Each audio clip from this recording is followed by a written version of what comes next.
9 मार्च 2026 को Arunachal Pradesh staff selection board, जिसको APSSB करके जानता है, उसका तरफ से आपका जो कंबाइंड ग्रेजुएट लेवल एग्जामिनेशन 2026, जिसको हम शॉर्ट फॉर्म में CGL करके जानता है, उसका जो नोटिफिकेशन है वो 9 मार्च 2026 को रिलीज़ कर दिया गया है।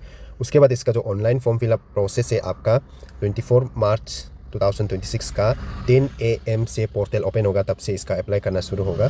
उसके बाद फिर आपका इसका ऑनलाइन फॉर्म फिलअप प्रोसेस जो क्लोज यानी कि इसका बंद हो जाएगा पोर्टल, जो 16 अप्रैल 2026 का शाम का 3 बजे तक। ठीक है, तो आपको यहाँ पे अगर आप एलिजिबल है और इंटरेस्टेड है ऐसा कुछ होने से, तो आप अप्लाई कर सकता है 24 मार्च 2026 से लेकर के 16 अप्रैल 2026, उस बीच में आपको एनी टाइम अप्लाई करना होने से कर सकता है। ठीक है, उसके बाद जो आपका प्रोफिशिएंसी स्टेनोग्राफी प्रोफिशिएंसी टेस्ट होता है वो आपका रहेगा अप्रैल का जो लास्ट वीक को होगा, अप्रैल लास्ट वीक को वो टेस्ट जो कंडक्ट किया जाएगा।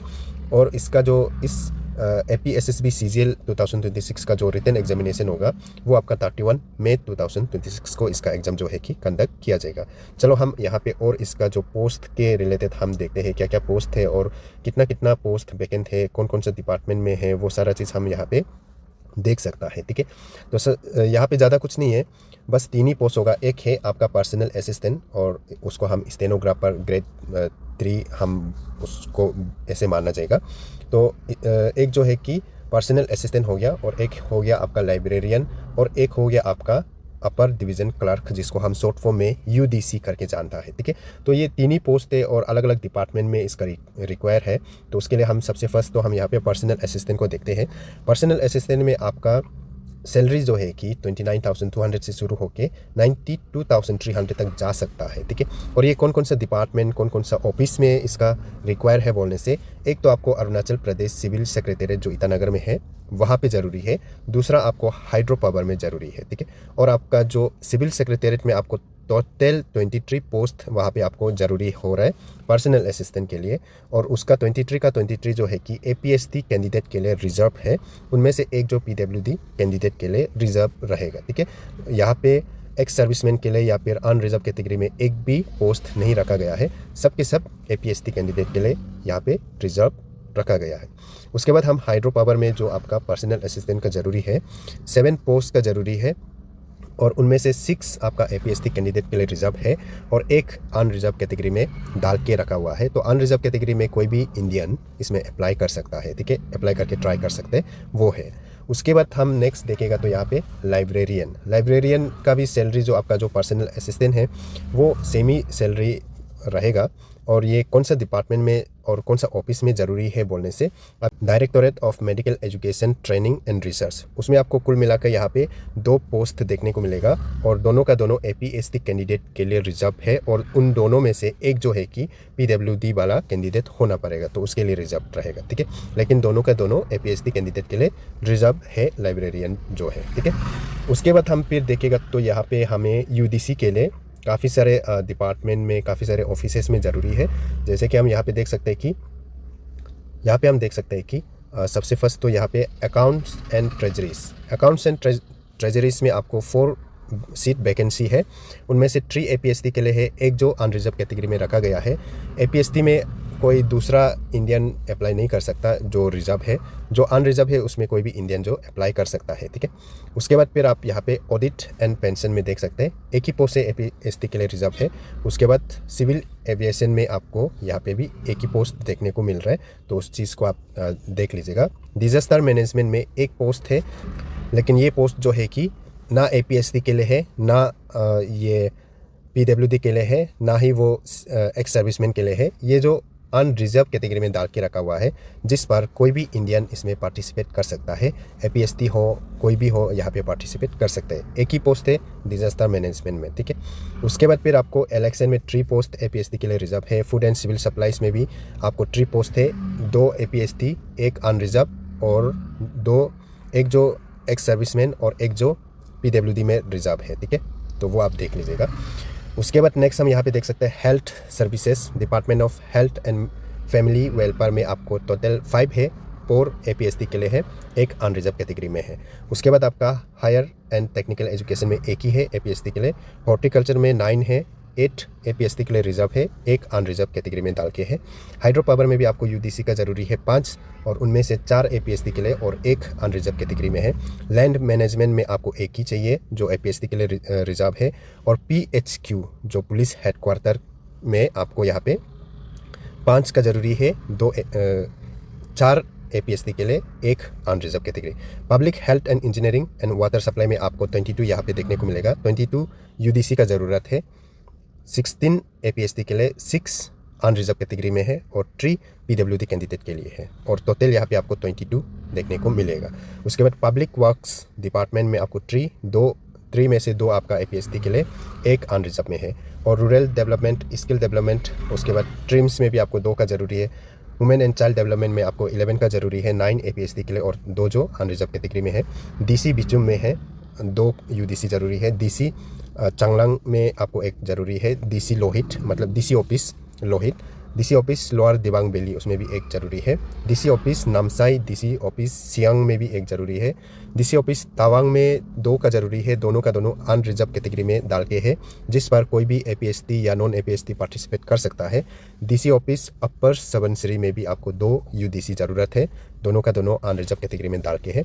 तो यहाँ पे कुल मिला के अगर हम टोटल वैकेंसी बोलने से 122 टोटल वैकेंसी इस बार का, यानी कि 2026 का APSSB CGL एग्ज़ाम में आपको 122 वैकेंसी देखने को मिल जा रहा है। ठीक है, लेकिन यहाँ पे आपको जो भी ऊपर में आप वैकेंसी देखा है, पोस्ट देखा है, उसके लिए फिर यहाँ पे जो क्वालिफिकेशन है वो सब आपको एलिजिबिलिटी क्राइटेरिया को फिर से देखना है और फुलफिल करना पड़ेगा, तभी जाके आप कर पाओगे। ठीक है, जैसे कि PA के लिए पर्सनल असिस्टेंट, जिसको हम स्टेनोग्राफर ग्रेड 3 के लिए आपको डिप्लोमा इन स्टेनोग्राफी होना पड़ेगा। ठीक है, अब जो डिप्लोमा इन स्टेनोग्राफी ऐसा वैसा कुछ नहीं है और आप अप्लाई कर दिया बोलने से आप इसके लिए एलिजिबल नहीं होगा, जो पर्सनल असिस्टेंट पोस्ट के लिए। ठीक है, और बाकी के लिए तो आपका नॉर्मल जो ज़रूरत है वही चीज़ होगा।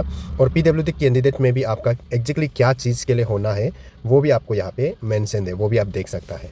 ठीक है, तो PWD बोलने से उसमें भी अलग अलग प्रकार का पेड़ होता है, तो अलग अलग चीज़ के लिए इंसान का वो डिफरेंटली एबल चीज़ जो होता है, किसी का कान का होता है, किसी का नाक का होता है, किसी का हाथ, किसी का पाँव, ऐसे करके तो प्रकार का होता है। उस चीज़ को आप यहाँ पे देख लीजिएगा। ठीक है, उसके बाद अलग अलग पोस्ट के लिए जो PWD कैंडिडेट मांगा गया है उसमें किसी में जैसे कि लो विजन को मांगा गया है, और ऐसा इसको आप यहाँ पे देख सकते हैं। इन केस PWD कैंडिडेट देख रहे हैं या फिर PWD कैंडिडेट के लिए कोई देख दे रहा है, ऐसा कुछ होने से इसको आप थोड़ा सा गो थ्रू कीजिए। ठीक है, तो सबको डिटेल्स में अगर हम जाके बताने लगेगा तो फिर से बहुत लंबा हो जाएगा।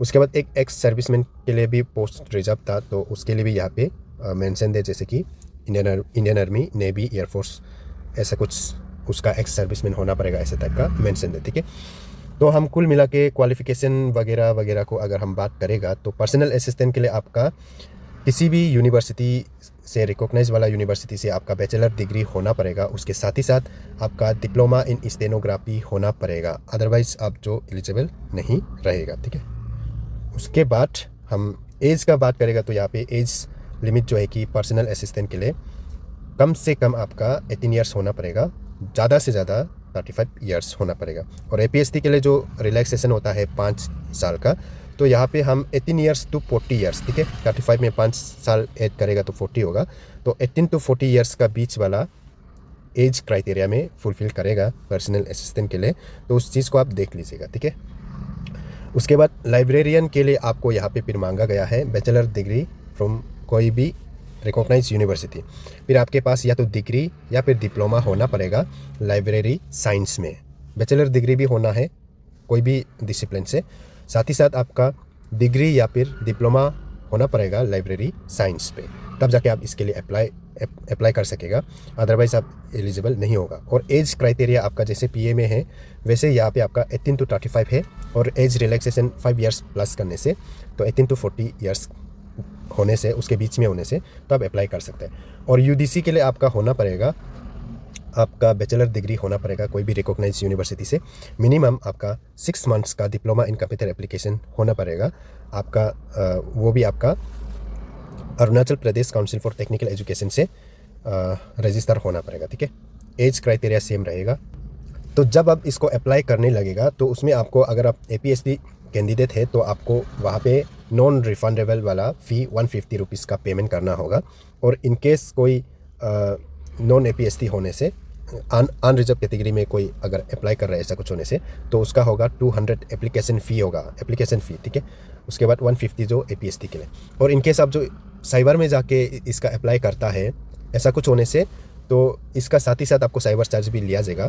तो उस चीज़ को आप समझना है। कुछ से आप अगर आप करेगा तो आपका इतना पे करना होगा।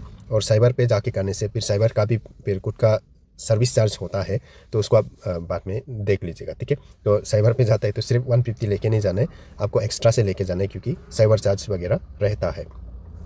और इन केस कोई PWD कैंडिडेट होने से उसके लिए कोई भी फीस चार्ज नहीं किया जाएगा, ठीक है। तो इतना ही है। उसके बाद फिर स्टेनोग्राफी के लिए आपको यहाँ पे दिया गया है कितना मिनट में कितना वर्ड्स आप टाइप करना पड़ेगा, डिक्टेशन में, ट्रांसक्रिप्शन में, वो सब यहाँ पे मेंशन दे। अगर आप PA के लिए यानी कि पर्सनल असिस्टेंट के लिए कर रहे हैं बोलने से तो आप इसको थोड़ा सा गो थ्रू कीजिए। इसका PDF ऑलरेडी मैंने बहुत दिन पहले अपना टेलीग्राम चैनल पे शेयर कर दिया था। उसके बाद फर्स्ट पेज का स्क्रीनशॉट भी मैंने अपना फेसबुक पेज पे भी शायद से मैंने डाला है, क्या एग्जैक्टली याद तो नहीं है पर डाला है जैसे लग रहा है। और मेरा व्हाट्सएप का जो चैनल है वहाँ पे भी डाल दिया था। तो अगर आप मुझे वहाँ फॉलो करता है ऐसा कुछ होने से तो आपको मिल गया होगा, ठीक है। उसके बाद यहाँ पे आपका जैसे कि पर्सनल असिस्टेंट के लिए आपका 2 स्टेज में रहेगा। एक तो आप प्रोफिशिएंसी टेस्ट ना वो देना होगा, उसको क्वालिफाई करना होगा, और एक रिटन एग्ज़ाम होगा। और बाकी लाइब्रेरियन एंड जो UDC है उसके लिए आपके बस वो होगा, रिटन टेस्ट होगा और कुछ प्रोफिशिएंसी टेस्ट नहीं होगा, ठीक है। तो रिटन वाला टेस्ट में आपका ऑब्जेक्टिव टाइप क्वेश्चन आएगा जिसको हम मल्टीपल चॉइस क्वेश्चन बोलता है, तो उस टाइप से आएगा।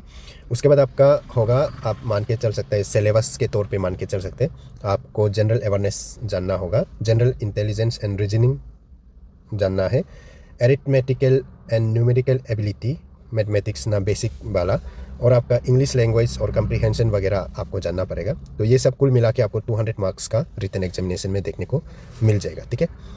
तो इस चीज़ को आप अभी से तैयारी करना है अगर आप कर रहे हैं तो। उसके बाद एग्ज़ाम ड्यूरेशन आपका 2 आवर्स का होगा, उसके अंदर आपको ये सब चीज़ करना है। और हर एक सब्जेक्ट से आपको यहाँ पे 50-50 मार्क्स का है, ठीक है। तो आप डिटेल सिलेबस चाहिए होने से इसी PDF में यहाँ पे मेंशन है। जैसे कि जनरल अवेयरनेस में 50 मार्क्स का होगा, 25 क्वेश्चंस होगा, इस क्वेश्चंस का 2 मार्क्स होगा।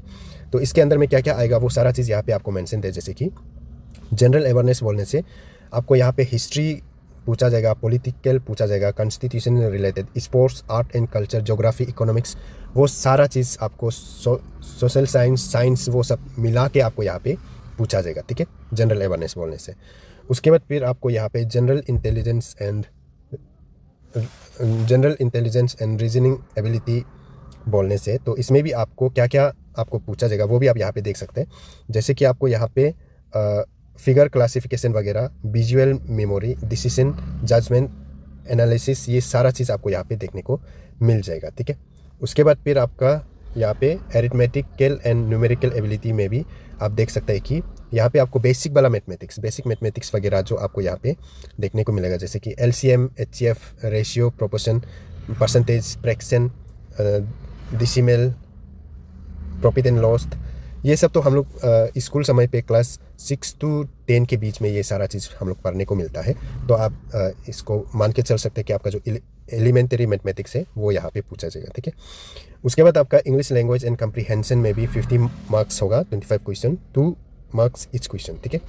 यहाँ पे भी आपको जैसे कि error, fill in the blanks, synonyms, antonyms और spelling detection, misspell, phrases, ये सब ही आएगा। जो आपका इंग्लिश ग्रामर पे रहता है वो सारा चीज़ आपको यहाँ पे देखने को मिल जाएगा।